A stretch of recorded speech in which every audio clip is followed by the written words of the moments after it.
न्याय अधिकार महासम्मेलन में आप सभी श्रोता बंधुओं का और आयोजक मंच का हृदय से बहुत बहुत आभार और धन्यवाद ज्ञापित करता हूं। आज के इस सत्र में मंच की तरफ से बैलेट पेपर को निशाना साधते हुए कार्यक्रम पर फोकस किया जा रहा है और जैसा कि कार्यक्रम का नाम न्याय अधिकार महासम्मेलन जो रखा गया है, मुझे लगता है कि ये अपने आप में एक संपूर्ण नाम है और संपूर्ण क्रांति के लिए पर्याप्त मंच भी है। न्याय अधिकार महासम्मेलन, मुझे लगता है कि अगर इस देश में सभी ओबीसी, एससी, एसटी, माइनॉरिटी के लोगों को यदि उनका अधिकार मिल जाए तो न्याय स्थापित हो जाएगा और अधिकार से वंचित रहना ही हमारे साथ अन्याय है। और न्याय क्या है, अधिकार क्या है? अधिकार के रूप में ये जो हवा चल रही है आज, इस हवा पर भी हमारा अधिकार है। अभी देखिए महाराष्ट्र से 1000 किलो ये जो भीनी भीनी हवा चल रही है, इस हवा पर हम सबका अधिकार है। ये जो धूप खिल रही है, इस धूप पर हम सबका अधिकार है। ये जो आसमान दिख रहा है, इस आसमान में हम सबका अधिकार है। सूरज के इस सौर ऊर्जा में हमारा अधिकार है। यानी कि धरती के ऊपर, धरती के नीचे जो कुछ भी दिख रहा है, धरती के ऊपर जल, जंगल, जमीन, पर्वत, पहाड़, नदी, नाले, समुद्र, धरती के गर्भ में सोना, चांदी, अभ्रक, डीजल, मिट्टी का तेल, पेट्रोल, कोयला, बालू, ये जो तमाम अरब प्रकार के खनिज पदार्थ हैं, अरबों तरह के, ये सारे खनिज पदार्थों पे हमारा हक और अधिकार है।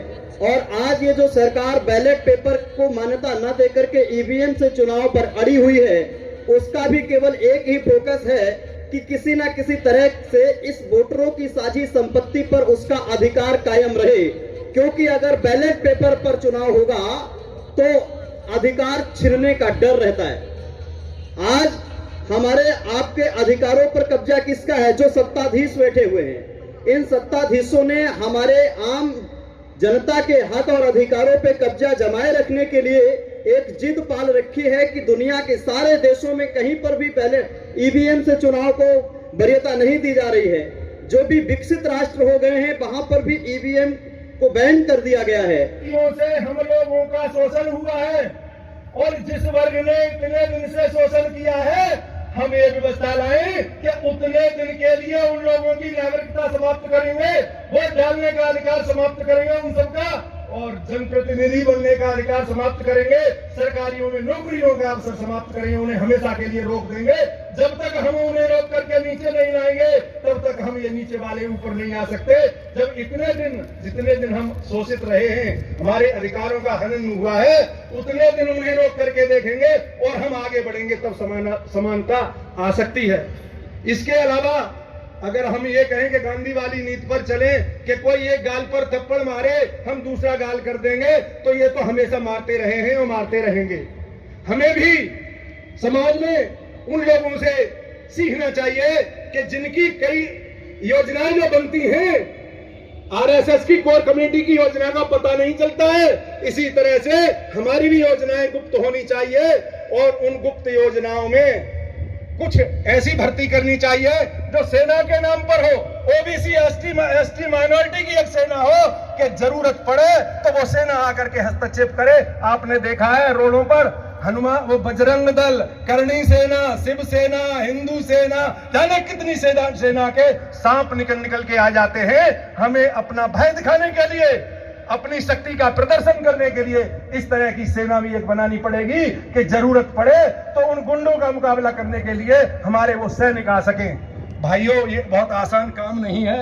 मैं एक बात और कहना चाहूंगा, पूरी व्यवस्था अलग बना ले, अपना मार्केट अलग बना ले, अपने श्रम का मार्केट अलग बना ले, अपने दूध का, श्रम का, अपने अनाजों का, और आधार कार्ड देख करके, जात प्रमाण पत्र देख करके अपनी चीजें बेचें।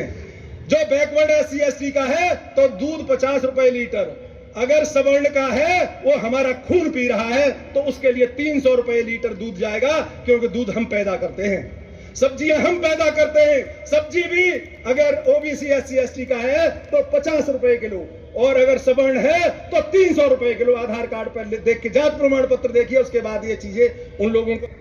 बहुसंख्यक कहते हैं 90% लोग 10% के सामने बोने हैं। अगर 90% लोग 10% लोगों पर एक एक मुट्ठी मिट्टी डाल दें तो वो दब जाएंगे। तो जो मांगने की बात है, हमें मांगने की आदत को कुछ कम करना पड़ेगा। 90 मांगे 10 से तो ये शर्म की बात है, और बिना डर के भी कुछ नहीं होता है। जैसा कि कल आंकड़े दर्शाए गए थे, संसद में और विधानसभाओं में ओबीसी SC ST और माइनॉरिटी के बहुत सारे MLA MP हैं। EVM हटाने की बात हम करते हैं, तो अगर ये ओबीसी SC ST और माइनॉरिटी के MLA MP एक दिन में त्याग पत्र दे दें कि अगर EVM लागू नहीं होगी तो हम प्रतिनिधि नहीं रहेंगे, एक ही दिन में EVM हट जाएगी।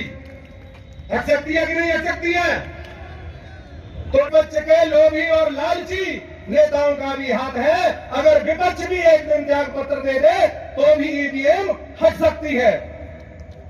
उसके अलावा जब नामांकन होता है, नामांकन करते समय विपक्ष नामांकन करने से मना कर दे तो भी EVM हट सकती है।